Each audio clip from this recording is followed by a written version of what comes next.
तर प्रशासनाकडून वारंवार आवाहन केलं जातंय की गॅस आणि पेट्रोलचा साठा मुबलक आहे, तरीसुद्धा नागपूरमध्ये पेट्रोलचा तुटवडा निर्माण होईल, पेट्रोल पंप बंद पडेल या अफवांमुळे किंवा भीतीपोटी नागरिकांनी पेट्रोल भरण्यासाठी मोठी गर्दी केली आहे।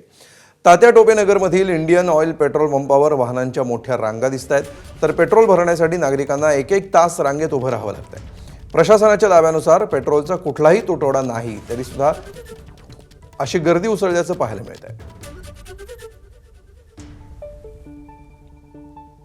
पेट्रोल तुटवड्याच्या अफवेमुळे नागरिकांच्या मनामध्ये भीती निर्माण झाली। त्यामुळे नागपूरमध्ये देखील अनेक पेट्रोल पंपवर आपल्याला लांबच लांब रांगा पाहायला मिळते। आपण बघू शकतो की सध्या ही जी लांब रांग आपल्याला पाहायला मिळते ही तात्या टोपे नगरमधील इंडियन ऑइलच्या पेट्रोल पंपवर पेट्रोल भरण्यासाठी लागलेली फोर व्हीलरची ही लांब रांग आहे। आपण बघू शकतो साधारण 300 मीटरपर्यंतची ही लांब रांग आपल्याला पाहायला मिळत आहे आणि साधारण एक दीड तासापासून नागरिक या रांगेत उभे आहे आणि पेट्रोल भरत आहे। ज्या प्रकारचं चित्र आपल्याला पाहायला मिळत आहे त्यामुळे निश्चितच आपल्याला नागरिकांच्या मनामध्ये भीती पाहायला मिळत आहे।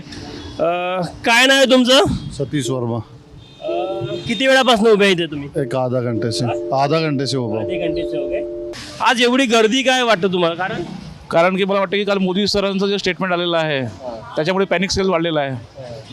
त्यांच्या वक्तव्यामुळे लोकांमध्ये भीती आहे, तेच वाटतंय मार्केटला पाहून की कोविड सारखी परिस्थिती निर्माण होऊ शकते, पेट्रोल पंप बंद पडू शकते। मोदी सरांनी जर सांगितलेलं आहे त्यामुळे वाटतंय मला असं काही होऊ शकते म्हणून। स्टॉक आहे का आपल्याकडे? स्टॉक भरपूर स्टॉक है।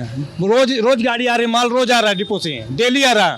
जो नकदी माल पैसे दे रहा हूँ डिपो में, कंपनी में तो नकदी माल दे रहा है। अभी उधारी वाला बंद हो गया सिस्टम अभी। काल पंतप्रधान नरेंद्र मोदी यांनी संसदेमध्ये जे वक्तव्य केलं त्यानंतर नागरिकांना असं वाटतं की कदाचित कोविडमध्ये जी परिस्थिती निर्माण झाली ती होऊ शकते।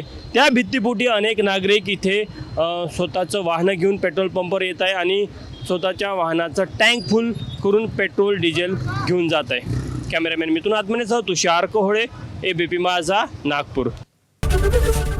एबीपी माझा, उघडा डोळे बघा नीट।